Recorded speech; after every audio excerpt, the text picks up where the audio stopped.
permiso, buenas tardes.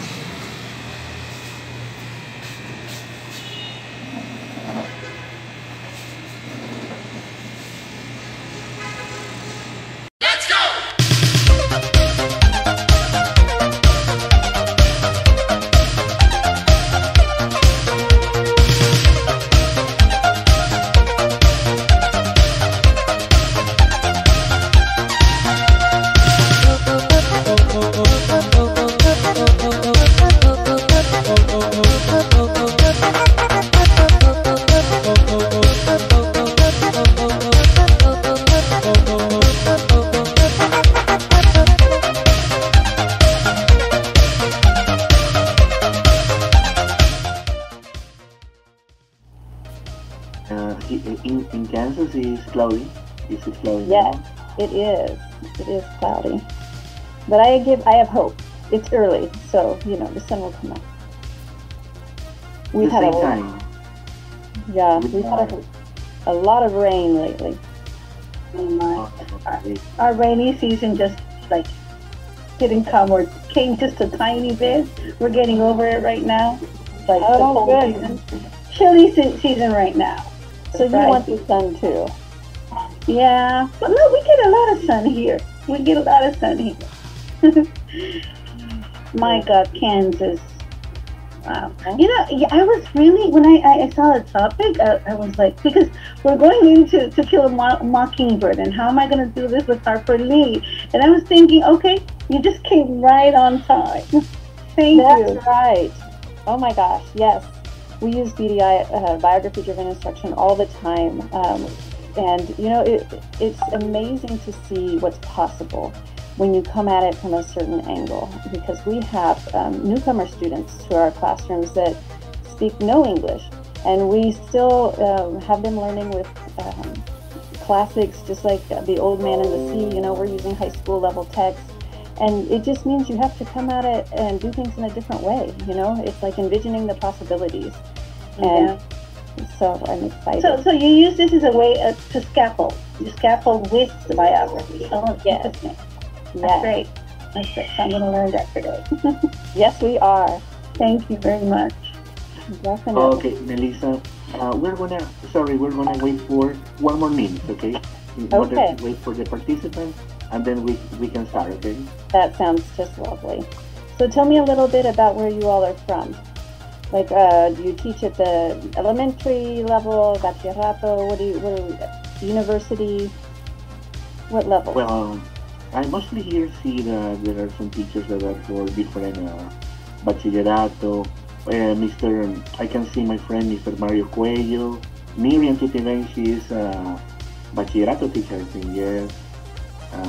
Well, I send my greetings. Hello, my international friends from Peru too. You are in this session. Welcome. And I think in 1 or 2 minutes we can start. That's perfect. You just say the word. I'm just so excited to see everyone today. It is absolutely a joy to be able to share biography-driven instruction with anyone and everyone, because I have seen the difference that it makes for teachers firsthand. I've seen the difference that it makes for students firsthand. We have had teachers who are at the point of leaving the profession. They're so burned out, they're so disenchanted, unmotivated, frustrated, and when they start using biography-driven instruction, it changes. It brings back the passion to teaching, because we cannot, we can't change the curriculum sometimes that we're given to teach. We can change how we teach it, and some have more flexibility than others to do other things with the curriculum. We can still teach the concepts. We can still teach the language.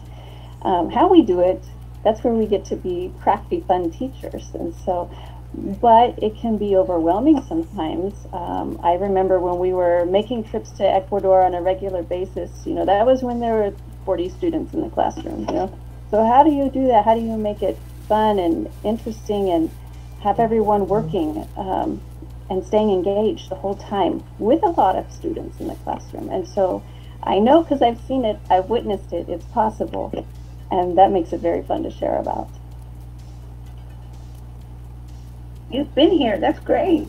You've been in our classes. I have. So you know what some teachers are suffering. Like a lot of the students is you have to be very, the strategies you use, you have to vary though. And yes, you have to have options.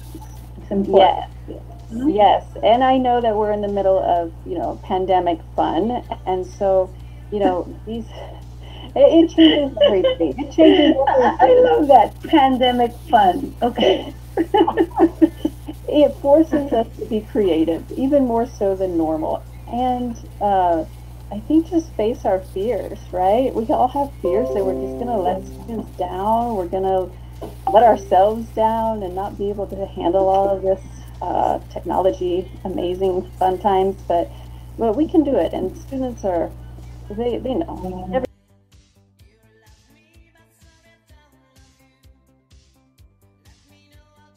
Because we want the best for our kids. That's teachers. We have to be that way. It's not we have to, we want to be that way.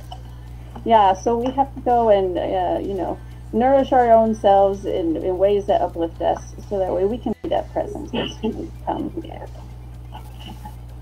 Okay, Melissa, we are going to start right now. I'm going to give some instructions before we begin this presentation, okay? Perfect. Hello, everyone. Welcome to this Sunday presentation webinars. Andres Rodriguez from Guayaquil, Ecuador. I'm so excited to present this webinar. First of all, let me say welcome to everybody from Ecuador, Peru, everywhere. And I invite you to rediscover and learn some topics that we English teachers learn from during our when we studied at university. Maybe we knew some of these topics or subjects, but it's necessary that we refresh or we understand different perspectives. No, well, I have a reason to feel excited because I consider Melissa an important person in my professional development. And so when I studied the Go Teacher program in Kansas State University in 2013, I had the opportunity to study there, and also Melissa was one of the representatives. I think Melissa continues being part of the project in the position. Well, she is an expertise in the field of curriculum. So pay attention, and you will ask some questions at the end, no? Or if you want to use the keyboard, or you want to write questions in the chat, you can do it. Okay, but try to be on mute in order to go ahead now in the presentation, and we are going to start. Thank you, Melissa. It's a privilege for me to invite you, all the EFL community teachers. Thank you so much. I'm so happy to be here, and greetings from everyone in Kansas at Kansas State University, the Center for Intercultural and Multilingual Advocacy. If we have met you in the past, we are great to see you and see your faces. And if we have not, welcome on board. Join the family. Today we're going to be talking about biography-driven instruction. And just give me a thumbs up that you can see the PowerPoint that I have shared. Can we see it? Yes, fantastic. So our session today is titled Amplify, Students' Learning and Language Development through Biography-Driven Instruction. And I say amplify because I know there's already great learning happening in your classrooms. I've been in classrooms, I've seen the learning, I've seen the excitement, so it's already happening. But what can we do to amplify that and boost the learning and language learning that takes place? So biography-driven instruction we apply to learning in all contexts for all ages. This can work with content like general classrooms, university classrooms. We use it with our teachers in our teacher professional development, in our teacher preparation programs, all the way from the little bitty ones to the big kids. So our essential questions today is, where does biography fit in my professional practice? How does activating, connecting, and affirming enable us to respond to learners and increase relevance and rigor during instruction? Both of those are very important, that our instruction be relevant and rigorous, so very challenging. And how does interaction, we use the phrase I plus Tipsy, promote learning and language development in the classroom? So these are the things that we'll be talking about today. first, I want you to do a little bit of work here on your own. Take a minute and just look at this. Esta reunión está...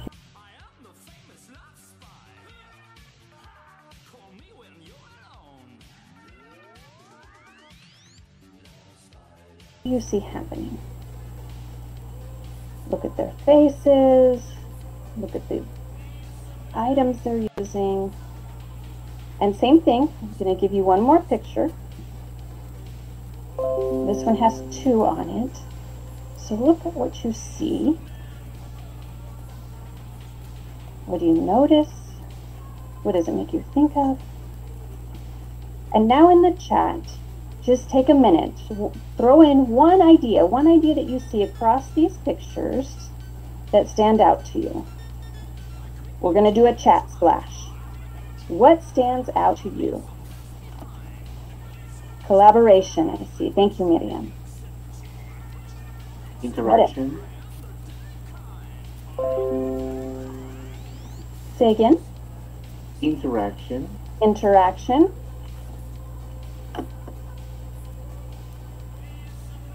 There's the first picture. Everybody is engaged. Everyone's engaged. 2 more ideas. What do we see?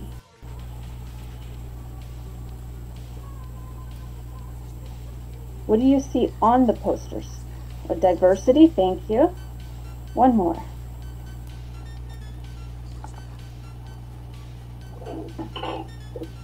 Don't be shy. Self-expression, I love that. Beautiful. Self-expression, exactly. So we see the learners putting themselves on paper. We see them sharing ideas. And this is what it means to us to begin by building on biographies. First, we need to know about the learner. So let's talk about the learner a little bit. We draw from the work of Thomas and Collier, who used the PRISM model, and in their work say that we have 4 basic dimensions that we're thinking about. The language dimension, the cognitive dimension, the academic dimension, and the sociocultural dimension. And with language, we think about more than just the test. In the United States, we do a lot of testing to see what level students are at. Okay, and we all use levels to place students into their correct classes.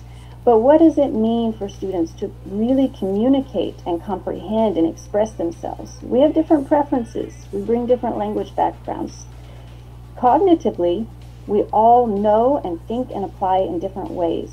And this is based on our own individual desires for how we learn best, as well as the ways that we've been socialized to think about learning and viewing the world. We do consider the academic. The academic is very important, but beyond just the courses they've taken in the past or their previous grades, how do we provide access for all students to enter into our learning and our lessons so they can engage and have hope that, yes, I can succeed. Yes, there's a future for me in this. And most importantly, at the heart of this model is the sociocultural dimension. And the work of Dr. Herrera really brings this to the center and says, how do we tap into what students know from their own life, from what brings them laughter, for what gives them and feeds them with love? Those are the pieces that will help it make us be more relevant to them when we present and interact with our content. We have to know a little bit about our learners. And so we think about the learner, but we also think about our own biography. How have we been socialized? How have we been trained to think about all these dimensions? We keep the family in our background, in our mind, and we think, what family assets does the learner's family bring that we can also utilize to build bridges? And all of this rests on what we call the biopsychosocial history. That's a really big word. And all it means is that we're looking at different realities of the student's life. So when I see a student behave a certain way in the classroom, when a student shares certain information, what might be some of the underlying realities that are influencing that? Okay, so you think about biology. And I'm not sure if everyone can mute, just so we can all hear. Yes, Melissa, you can go ahead.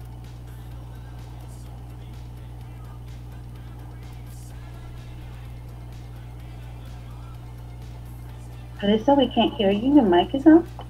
Got it. I got muted as well, so perfect. Here, we're back. So we think about race because that's our visible identity that others see. So how others perceive us, this influences how we, respond and how we interact with others. Of course, we're considering things like age. We remember that, hungry students have a harder time engaging in what we're talking about. Nutrition matters. Psychologically, we also have learners at different places. They've experienced different life events. They maybe have different coping skills. Perhaps they're positive coping skills, or others that are not working so well for them. We think about intersectionality and expectations that the students have for what learning means. Cognition and learning again. And the social dimension is also very important. Those peer relationships are important. If you're working with teenage students, those are really important at that time in life. But their family backgrounds, socioeconomic status, other social supports maybe in the community, all of these things influence the mindset of the students as they reach us in the classroom. So when we say that biography-driven instruction is culturally responsive and sustaining, these are words that are now kind of tossed around in the literature, so I want to talk about each of them briefly. When we say that we are culturally responsive, I remember so well, we have teachers from Ecuador and they say, we're all from the same country. We're all the same. We all have the same ethnicity. There's really no need. Well, I beg to differ, We all, even within the same culture, the same ethnicity, you take two different households and we approach life in two very different ways. Our families have different ways of utilizing literacy. Our families have different forms of employment. Our families have different ways of expressing and engaging in education. We all have different ways of viewing the world, and that's based on our own life experiences. So when we say that we're being responsive to students, that means we're setting contexts and creating those conditions to learn about our individual learners. These are our student biographies that then make up our class biography. When we talk about sustaining cultures, languages, literacies, we have other language, Quechua. We have other languages. Students might know French when they come into our classrooms. We have ways of using language, words, to express ourselves and to learn. So we have multiple views on the content of what we're teaching. If we're teaching science or math, we come at it from a different angle. So all of these are important, and our job is to help students reach their own potential. That's our job. So we need to know a little bit about where our students are coming from. So when we say we're trying to be culturally responsive and sustaining, we're doing both here. How do we do that? Well, we have to take ourselves a little bit out of our bubble. You see, we've got our bubble of the I am. I'm the teacher. I bring in my own discourse. I know the curriculum. I know my professional space. I know so much. And sometimes we forget that the students know so much too. Let's not negate what we know, but they are experts on their own lives. So we need to learn from each other. It's about sharing space. It's about sharing some of the power in the classroom, so that way together we can create. I love seeing all the comments come in. Thank you and good morning to everyone joining and sharing. So we think about 3 phases in biography-driven instruction, and they follow kind of that typical phase that most ways of viewing lessons have. There's an opening, there's a work time, there's a closing. But when we look at these, we're thinking, how do I activate what students already know? How am I going to help them connect and hear multiple perspectives from different people and use what I'm learning for a variety of purposes? At the closing, how will I affirm the learning that's been happening? How will I make sure that everyone's been taken to their zone of proximal development, as Vygotsky tells us is important? And how do I hold everyone accountable? I need to know that everyone's with me, that everyone's been learning, that we're all in a good place. And I need to communicate that potential. That last line in purple says, believe and communicate to students that everyone has potential. This is really hard to remember if you've been living your whole life feeling like you don't quite make the mark, that you're not quite able to do all the things that, our teachers want us to do. Well, we need to help students see that this is possible. It's possible for each and every student. So, in our teaching, we also remember what brain-compatible teaching looks like. Our brains, all of our brains, are searching for meaning, and that's based on our past experiences. So when we are exploring the content with students, we know that their sensory memory has a lot coming in. They're seeing information, they're hearing information, They're taking in everything about the classroom, all of their peers around them. And so we need to be able to help them filter through and perceive those things that are important to our lesson. That's very fast. You know, the sensory information's coming in, and if it makes it to our immediate memory, we have 30 seconds. We have at max 30 seconds for those first memories that connect, that are making connections to that information coming in. We have 30 seconds to do something with that. In biography-driven instruction, this is a key piece. Then if we can get it to working memory, we can work in chunks of maybe 5 to 20 minutes. Students are determining its sense and meaning within the content of what we're teaching. And our goal, of course, is the long-term storage. We want this to make it to long-term storage so they remember it and retain it. For a little bit of a visual here, you can see on the left-hand side, here's all the information coming in. If students don't notice it, it gets kicked out the bottom there. The sensory register just kicks it right out. I didn't find anything relevant. I didn't even hear you. Here's where it goes to immediate memory. And this is where we want students to document. There's a clipboard right there. We want students to document what they know, because that's what we're able to take then to the rest of the lesson and work with it, work with it, work with it. So they'll be pulling from their background, and we'll be providing new information. And the main part, though, is if we don't document here what they initially connect, we lose some of that background knowledge that they originally linked to our lesson. So in the activation phase, we're looking at all the knowledge that students bring. We're helping them uncover that, and we give them the space to do that. It needs to be very risk-free, so I'm not judging you based on what you bring, if you bring only a little or if you bring a lot. I just want to know what you know. When we ask teachers, how do you use background knowledge? Do you use background knowledge? Everyone says yes. Yes, I do. Yes, I definitely do. And when we ask them what that means or what that looks like, it's a little bit harder. You know, the specifics get us. So we have teachers think about background knowledge in 3 different areas to help them further kind of delineate for themselves. Am I looking at the home assets? Do students know that I want to know about what they bring with their traditions, their native language, their home literacy practices? I want to know all about that, as well as those school aspects that we usually ask about. What do you remember about this topic? What do you remember about these skills? And in the middle there are the community assets. I want to know, what have you learned from just interacting with others in your community, with others, your peers, employment possibilities, different community support systems? These things all are okay to bring into my classroom. I want to know about it all. So how do we do that? In a real simple way, we might have students from all over the place. How do we do this? Well, I'm going to show you just a little bit about one strategy. It's called linking language, and this one uses images to kind of jumpstart our students' minds. So we usually do this in small teams. It's just a piece of paper with a picture from the text or a picture related to the content, and you have students, you provide them that time to write in any language they want. They can document ideas with pictures instead. And so this is short. This is like 2 minutes. I mean, you're just giving them time to kind of jot down ideas, and then you rotate pictures. Now, if you're in a virtual environment, you can have students annotating using Zoom. There's lots of ways that you can send pictures through the chat. Whatever you need to do, the main idea is just to have students individually, everyone, have time to share some thoughts about these pictures that you're using to jumpstart their mind. Now, I'm going to show you just a little bit about how this has worked in the past. And this is from an 8th grade classroom in Guaymas. Oops, let me see if I can get it to work.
Okay, what I love about that is that you can just see the excitement.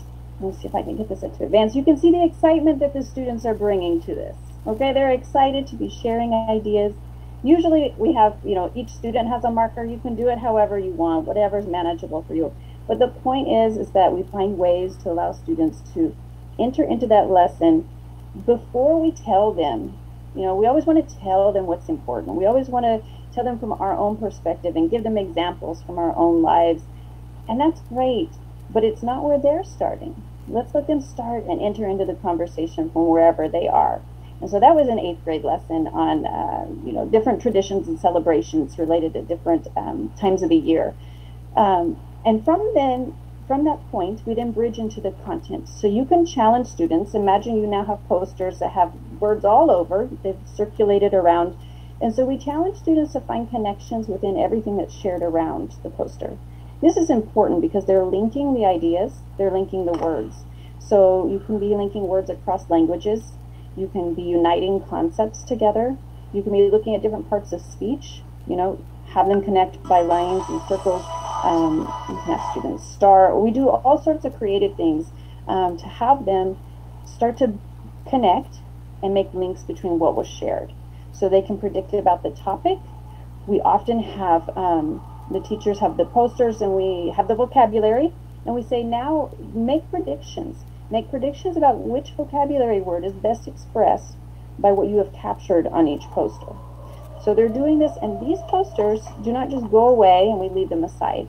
We make connections and use the students' language throughout the rest of the lesson to make it relevant. So what they shared, we now use that to build and to make connections as we're teaching the content. So I work with a concept. I see that Maria added this idea. Speak to us about how that idea now connects to this. So lots of building connections.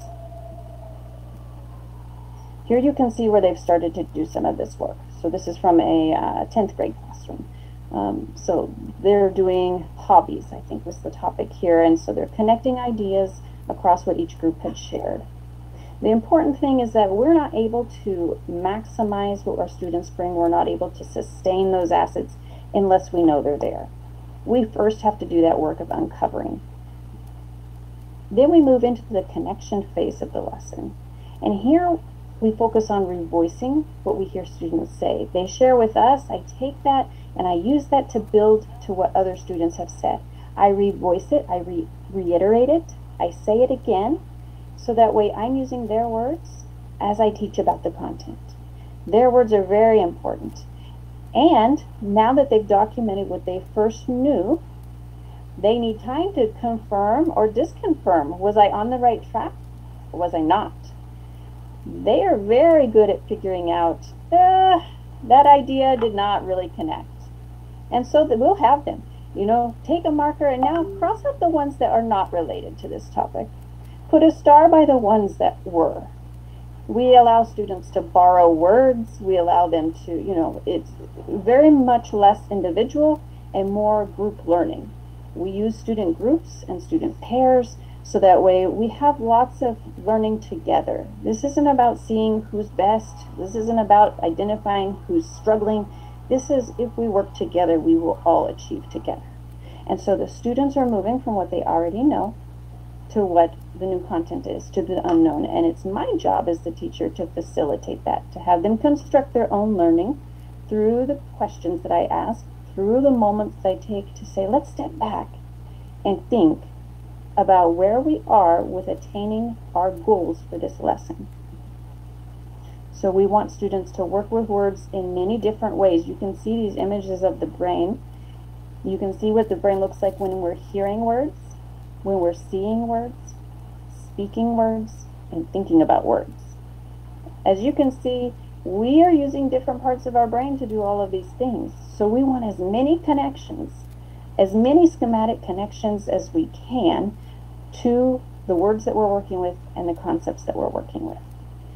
We want to build from what we know culturally. We want to build all of these interactions because we're going to continue to use those posters to contextualize and bring life to our content by drawing on what is already familiar and relevant.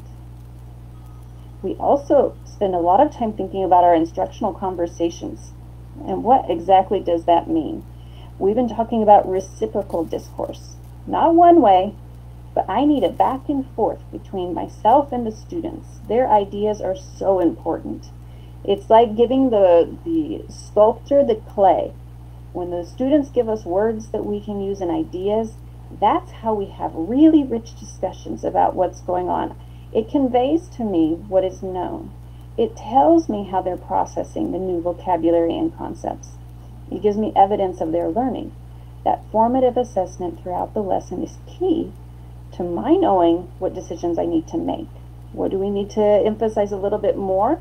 Maybe I need to pull my groups back together and have a little mini lesson, 5 minutes. This is a concept we seem to have missed. So my job is to attend to those in-the-moment processes of teaching and learning. I mediate between the biographies of my learners and where I'm heading with the lesson. I monitor the students' states of mind and their social-emotional needs. Do I need to stop and allow them time to talk to a partner? I think that seems to be needed. Do I need to allow groups to really grapple with this and negotiate meaning and come up with their own consensus? I think now's the time for that. So I can pre-plan some of those opportunities into my lesson, and it's key to do so. But I also need to be aware of what's going on in my classroom because I need to make those adjustments in the moment, and I respond to what students are producing. If I don't give them opportunities to produce, I cannot respond to them. I cannot be responsive. And we scaffold that learning. We scaffold through using strategies like this. Van Meer and Walke talk about 2 elements to scaffolding. One is a ritual structure. That's what we're doing with biography-driven strategies because we want a flow through the lesson that students become familiar with. So there's over 20 strategies, but the important thing is that once students know how it works, that structure is very familiar and allows them to engage quickly in what we're doing because they already know how this all works.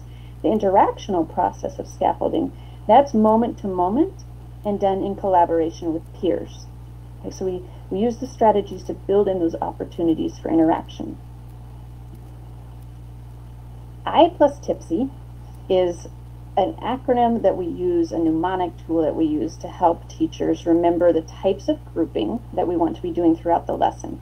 We start with the I. It is in red because the I is what we were doing at the beginning. We were accessing information about the individual learner. Then the large T reflects total group. There will be moments of total group instruction that is teacher directed.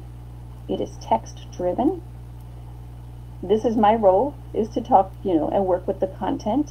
And so there will be some explicit teaching. We have partners, and those are perfect times to have questions clarified students to elaborate with one another before they move to small teams. If you have shy students, working with a partner before they start working in a small team can really help them practice their language and feel a little bit more confident. And so we use small teams to do consensus building.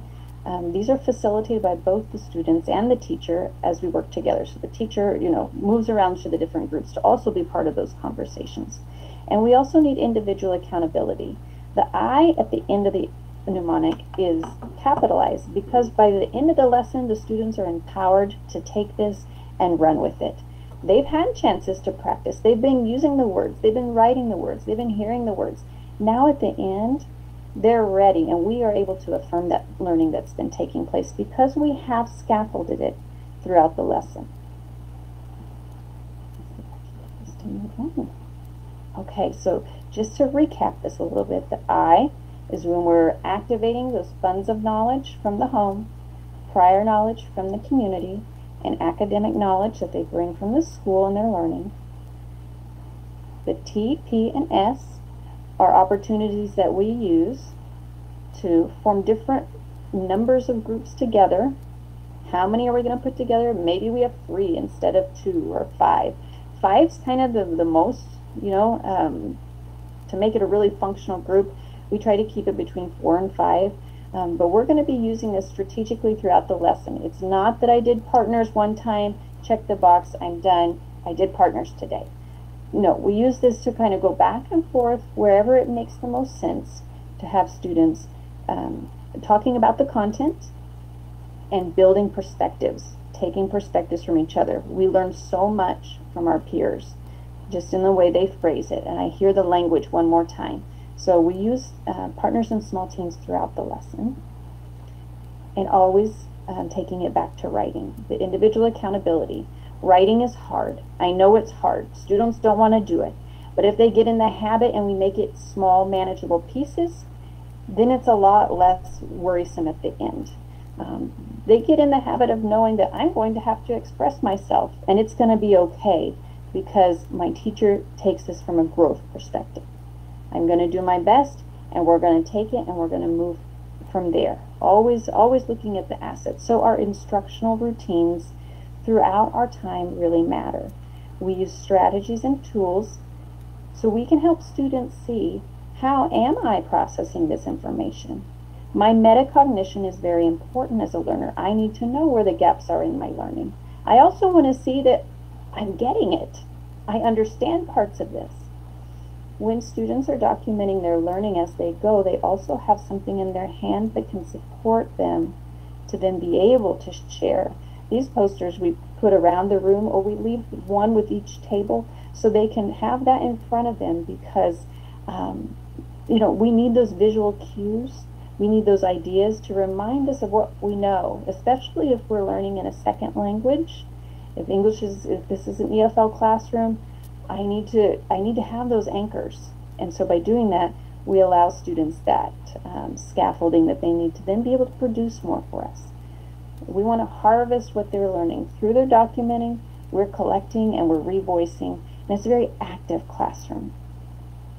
The individual accountability, as I said, we're doing small pieces throughout the lesson. Let's do a quick write 1 sentence. Let's do a quick draw. It doesn't even always need to be words. You're going to use that now to speak. I want to hear you orally produce. So we use this, and then we move it into writing, always writing. And all of our instructional decisions as a teacher then become very dependent on what we see students producing in the classroom. And remember that curriculum, it's all still bound within our curriculum. We have standards to meet. Some teachers hear biography and see a heart and they think, oh, this is going to be just fluff, just too fluffy. I have things I actually have to accomplish. We know we have things to accomplish. We want to make sure everyone gets there. So if we can start with our students, I assure you, you will get where you're going much faster and have many more of your students actually arrive at the destination. In the affirmation phase, then, we're looking at progress. We are considering what students have learned. We're using the authentic assessment that we've been seeing throughout our whole class because they've been documenting, they've been sharing, And as a teacher, I've been noticing that's important. When we give them a task, as easy as it can be to say, they're working, now I will go attend to X, Y, or Z over at my desk. We're missing an opportunity to be present to our students and their learning. We need to take those moments to make sure that we're watching what has been documented so that way we can affirm it. We need to be able to say, I noticed that you wrote this. That's exactly what we were talking about. Or we need to realign and say, that's close. We're not quite where we're going. Let's take another look at that. So we're celebrating progress.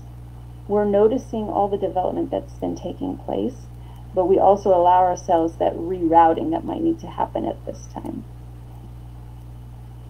So if you remember, we began with building word consciousness. We want students to be aware of words, enjoy words, play with words, have an interest in words. We want them to just appreciate what it is to play with ideas. If we're in a content classroom, it can be anxiety, really anxious moments for students when these are concepts that maybe they're thinking, I don't really know, I don't remember, I didn't understand, I did this last year, I still don't remember. So we want to make this an enjoyable process. We want learning to be as enjoyable as possible and then give them the opportunity to apply what they've been doing throughout the lesson. So they're writing sentences, and we started a place where everyone can succeed. They've got their scaffolds, they're writing sentences, how often, using terms of frequency, connecting it with hobbies. We can apply it together and we can support each other. This is an example from a newcomer classroom in the US. And as I was mentioning to some who were on at the very beginning, we had newcomer students who knew no English. And we have The Old Man and the Sea by Hemingway. This is a very complex text. How do we do this? How do we make it so that way we can enter into the space and allow everyone in the class, all the different levels of the class, we had advanced learners in other classrooms. We wanted them all to be using the same text. How do you do that? Well, you can see sentence strips here in the back, the little blue strips. For the ones that are newest to the language, we're picking maybe the top 10 most relevant sentences. I've got learners who can read the whole chapter. They'll need help, but they can do it. Their language is high enough that they can. And I have some that we're using lots of pictures and just the top 10 sentences. And they may be, maybe we read them first in their native language, and then we focus on them in English. But we use the same text to honor each person because cognitively, they're all there. Cognitively, they're at the level, in this case, of a high school classroom. They're ready to talk about these concepts. They simply do not have the language to do so in English. So I find ways to bridge between the languages to make sure that everyone can engage with the concepts. We can talk about the themes. We can use images. And it's important that it's not just my perspective on what that image means. A lot of times teachers think they've made the instruction very comprehensible because they've used pictures. They just didn't take time to ask the students what they thought those pictures meant. So sometimes we get to the end of the lesson and, the picture that was supposed to help talk about X concept, the student was clear off. It meant something different to them. They thought it was a totally different object. So at the very beginning, we just need to know what are students actually thinking, because that makes it so fun. I can't even tell you how much joy it brings to hear the different perspectives. And the outcome will be individualized. We started by acknowledging that we each come to the learning from a certain perspective and a certain place, and that means that the outcome is going to look differently. Biography-driven instruction allows me as a teacher that space to have within the same classroom gifted learners who are far advanced in that content or far advanced in their ability to express themselves, and I can allow them to push themselves as far as they want to go, because that same scaffold is used throughout the lesson and in their own individual way. So I can have students who are struggling who are also able to produce at the same time that I have very gifted learners in that content or in that area or in that skill. And they all find their own place and they're all able to move forward, and I haven't restricted anyone to what I'm asking them to produce. And yes, there will be those end of lesson post-assessment activities that everyone has to do. Some I know have stricter regulations about what needs to be completed. And so we have the scaffolding to be able to do that. Everyone can do that. But I also challenge you to do open-ended sorts of writing activities that allow them to connect what they learned, keep making it personal, tell me what they know about themselves, so then each person can push themselves to the highest level. So let's take a look real quickly at what this looks like when this 8th grade classroom was considering their, if I can get this to play for us. Oh, there it is. Okay, now, everybody please stand up. Make groups of 4, 5 groups. Okay, 5 groups. According to your philosophy, you are going to choose one festival, okay? One festival to be smiling today, rest. With my rest. What are you going to do? You are going to write, you are going to write one paragraph about the culture, okay, about one tradition in your country, but answer some questions, okay? The paragraph is about questions. Question number 1. The name of the festival. Number 1, right, name of the festival. Name of the festival. Okay, name of the festival. Number 1. Number 2. What do you wear? What do you wear? Hello, Andres. What do you wear? Number 3. What do you eat? Very good. What do you eat? Okay? Are you ready? Yeah. Okay. Write information in that paragraph according to the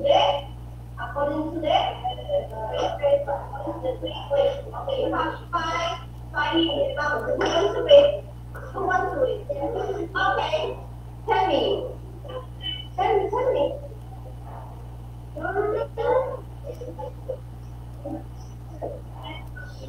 Listen, what?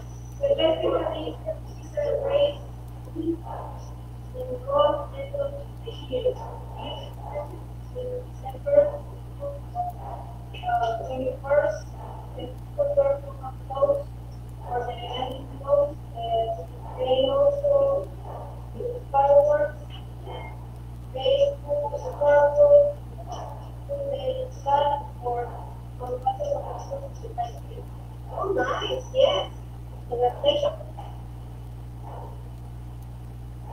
Did you see his face at the end? The pride on that young man's face. I just love it every time I see it. This classroom was so much fun to see.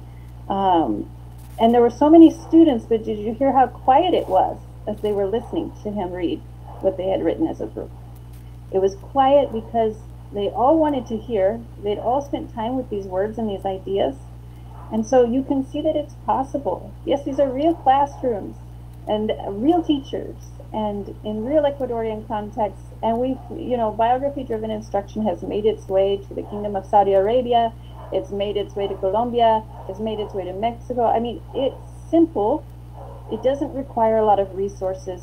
It works with every curriculum that we might have. We know those things won't change. So what are simple ways that we can do this? It just takes a little creativity.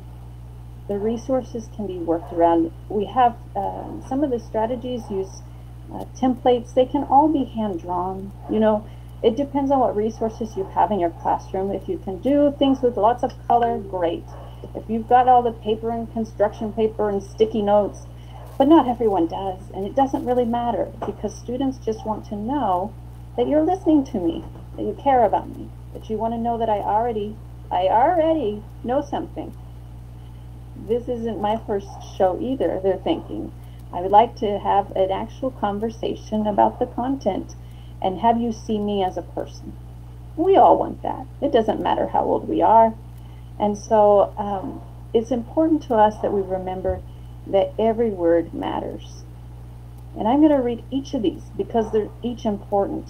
Those small words serve as building blocks for big words. Remember that initial misconceptions provide us with those teachable moments. We have teachers who think, I don't know.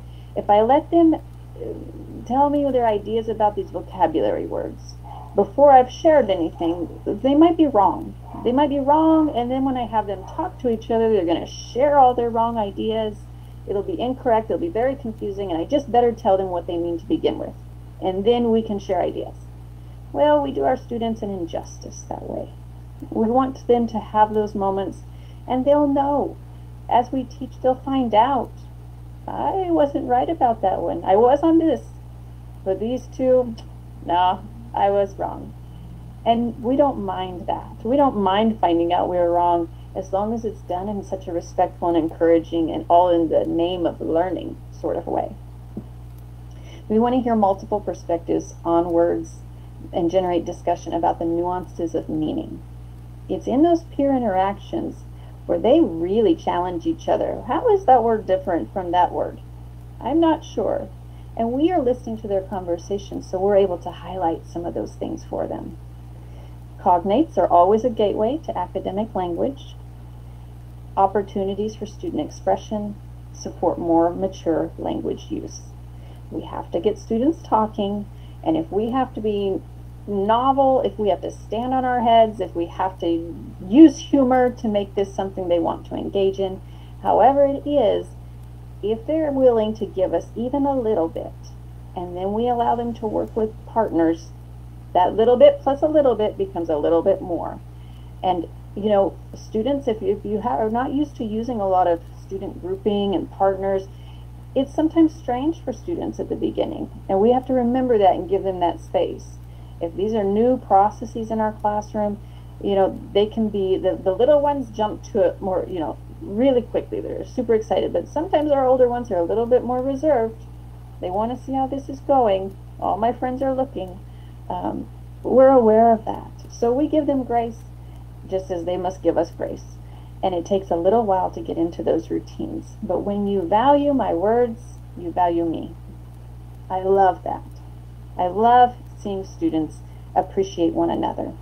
And you can tell the minute you walk into a classroom. You stay in a classroom for 5, maybe 10 minutes, and I guarantee you, you can tell as an observer going into classrooms, no matter what country, no matter what age level, if that's a space that you feel comfortable being in. Would I take risks in this classroom? I guarantee you there are some classrooms I would not. So if our students are not speaking, we need to think and audit our own ways of being and our own ways of interacting to think through the learner perspective. Would I feel comfortable? Would I feel like I can take the risk and it's going to be okay if I get it wrong? So, and I cannot stress enough that we have to make these spaces and classroom ecologies where we're all supporting each other. Because you might be doing amazing things, but if peers are not supporting one another and we're not calling it out and making sure that we are addressing in those ways to build that environment, you know, peers can either build up our efforts or really short circuit what we're trying to do. So from the very beginning, we need to make sure that respect and co-appreciation is so important. I love this quote by Tomlinson and McTighe. It says, classrooms are small universes. In those universes, we learn to accept and appreciate one another's variances, or we learn to resent and be suspicious of differences. We learn to celebrate one another's victories and support one another's efforts, or we learn to compete in ways that undermine rather than dignify those with whom we share time and space. We're all in this together, and together we can accomplish amazing things. We have different books. The first one, this one here, Biography-Driven, Culturally Responsive Teaching. This is Dr. Herrera's kind of primer, you know, this is the foundational work. If you have not read it before, it's actually, we're working on the next revision to it, but this is key for understanding the philosophy and the ideas behind biography-driven instruction. And then we have two books that provide the strategies, one at the elementary level, for us that's generally K-8, and one that's at the secondary adult level. They all have the same sorts of strategies in them, but we just use examples from different classrooms. The other thing that I want to show, let me do a new share to our website so you can see, and just reach out to me for anything that you might need. But these strategies, what I showed today was linking language. So if you wanted to see, well, what does that look like in a U.S. classroom? I'm just curious. We call these our Power 6 strategies because these are the strategies that teachers routinely tell us the most. They are my favorites. I use them all the time. Linking language, vocabulary quilt, foldables, extension wheel, you see me, and dots. If you've had any work with us before, you may have worked with one of these strategies, but these are videos that you can watch.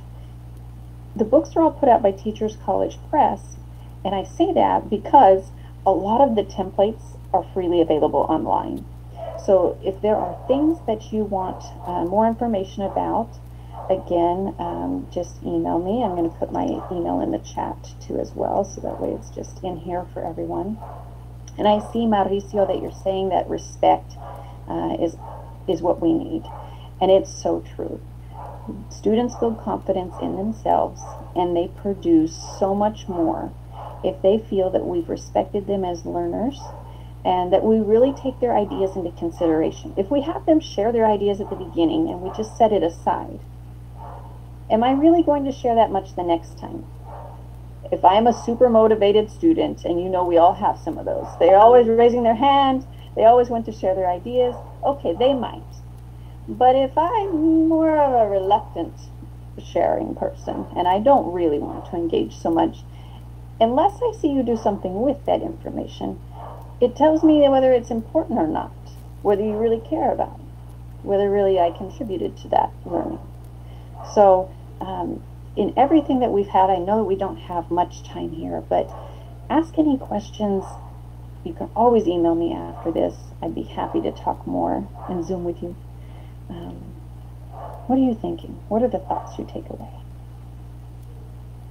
Okay, teachers, in this moment you can ask some questions about this topic, or I can read you in the chat if you have any comments. Hello. Good morning.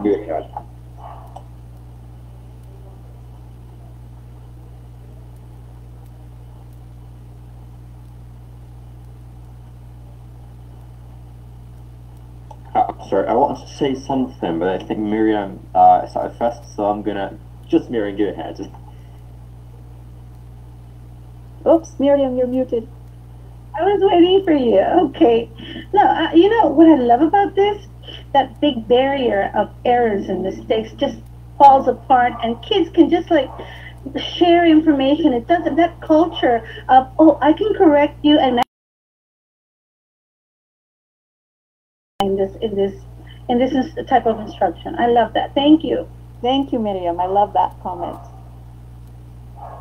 Okay, so I think I really have now.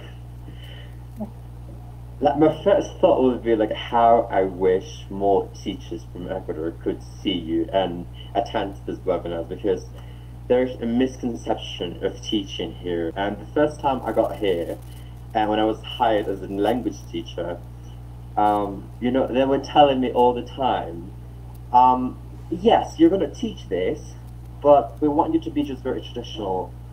And I'm like, oh, I'm sorry, but like, I mean, I can be traditional, but you know, the background is completely different.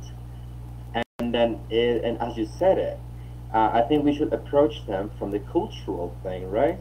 Like in the general and the broad stuff, because there's one thing that I was discussing with one of my friends yesterday, and that is that a lot of people assume, you know, they start making assumptions of, oh yeah, but like, they're just literally the same.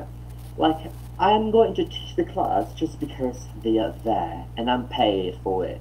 And I'm like, that's true, but you're not understanding something.